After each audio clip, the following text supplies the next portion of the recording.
the crowd loved this. I was starting to wonder if he was going to go through all 30 states that he had won for a minute. He got a pretty good start on it. Your thoughts, your reaction? Sure. So I think that just the timing and the time that's the slot that he's selected to play and show and do these rallies, it really is telling that he is he's so masterful at being a showman, right? He's not doing speeches at 4 o'clock in the afternoon like most other politicians do, because he knows that most people aren't at home at 4 o'clock in the afternoon to watch them. So I think just the time frame that he's doing them, you know, at 9 or 8 o'clock at night is when most people are at home and can see him and they want to tune in and they want to watch him.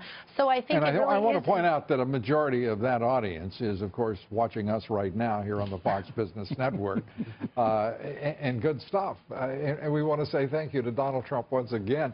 Tony, the strategy here, you know, without question, it is a terrific stratagem to be going back to the folks who have put you in the White House and say thank you. I mean, that's wonderful.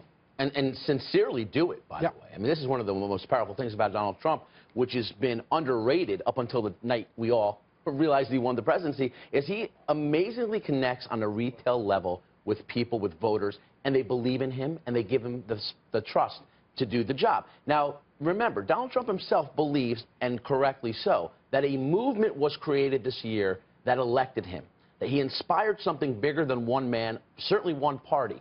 And he's now going consistently back, whether it's Wisconsin, Ohio, Iowa, Michigan, Florida, North Carolina, and connecting with that movement on an ongoing basis, not allowing the trappings of power to prevent him from having that direct link and kind of message directly to the people. And that is what you're seeing at these amazing rallies, where he's reminding them to what they stand for and what they're going to do now with the presidency. And Pastor Darrell Scott, you've been with the president-elect and the vice president-elect throughout this campaign. You have been important in bringing in evangelicals, African Americans into this movement. Your thoughts as you sit here watching the culmination of it all? Every time you see him, it's got to feel like a personal success for you as well. My first thought is, I wish I had hopped on that plane and went with him. But also, you know, Mr. Trump, well, President-elect Trump, genuinely loves America. And he genuinely loves the citizens of America.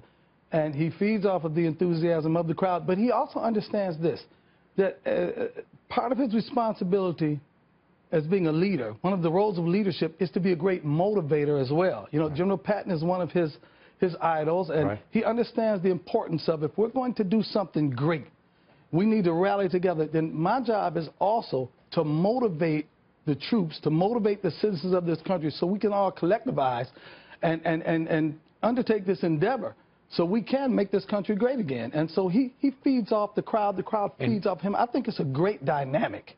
And watching you and other folks and the great Jim Brown walk into Trump Tower today, he's sincere when he said he's going to go to the African American community, the inner cities of this country, and really make a difference in their lives as well. Yeah, he genuinely desires to do that.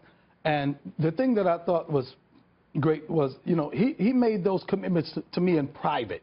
Before he even made a campaign statement about it. Like when he said what he wanted to do for the African American community, I was well aware of that. We had those conversations in private. He went public with it. Now, rather than we sit down and try to create vehicles that can enhance the quality of living for the African American community, Jim Brown already has an excellent working model. He has a vehicle that's already successful. So why don't we just get the Trump administration, the government, to put some gas in this vehicle?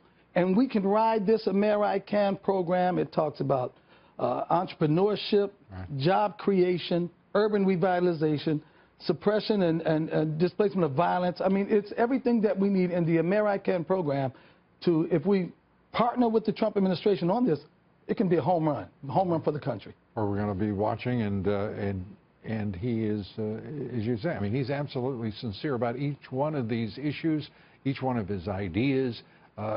He has got this thing moving. I mean, it really is mind-boggling at one point, Bree, when you think this is the man who's president-elect, not the president. He doesn't have power yet he's got immense power. He's commanding the nation's attention, isn't he? Yeah, he totally is. And you know, what I thought was the most interesting part about the whole speech was the huge Merry Christmas sign at the podium in front of him and the 2 Christmas trees behind him.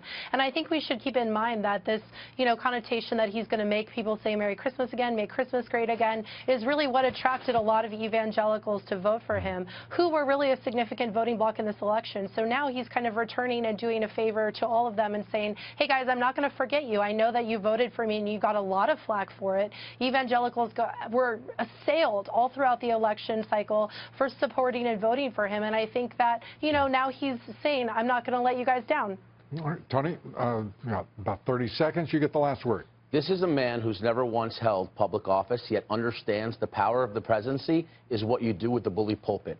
And he's done it for job creation. We already see it with Carrier. IBM today's talking about developing more jobs in this country, and he's going to do it with urban America to make sure they feel they have a government that serves them well. He's going to do it with every American, the forgotten man in this country who he's talked about very much in this campaign, who reside in Wisconsin, Ohio, and Pennsylvania, who know they have an advocate for them now and a champion in the White House using that bully pulpit for their benefit.